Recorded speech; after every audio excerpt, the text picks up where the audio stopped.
La région de Kiev, après les massacres à Boutcha et Borodianka, l'autopsie des cadavres se poursuit. Reportage de nos envoyés spéciaux Anaïs Anquet et Christophe Kenk.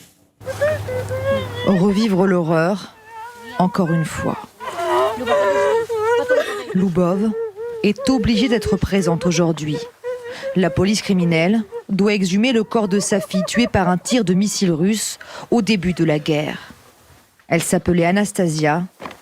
Elle n'avait que 10 ans. L'objectif des enquêteurs, prouver les crimes de guerre orchestrés par la Russie. Mais pour cela, il faut autopsier les corps. Une tragédie pour les familles. Mon enfant n'était pas malade, je n'étais pas préparée. Elle a été tuée, je ne peux pas respirer sans elle.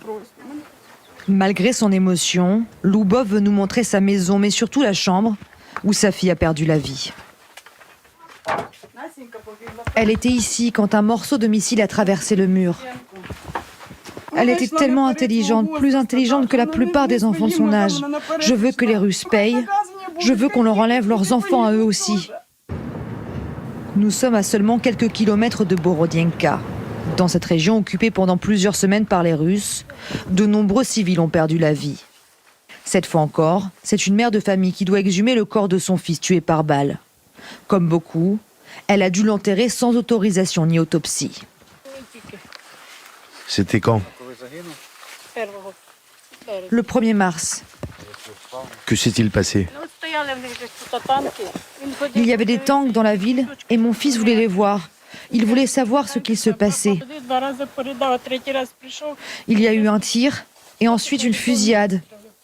Une petite fille de 10 ans est morte, mais aussi 2 hommes. Selon les services secrets ukrainiens, près de 900 Russes auraient été identifiés, soupçonnés d'avoir commis des crimes de guerre dans la région de Kiev.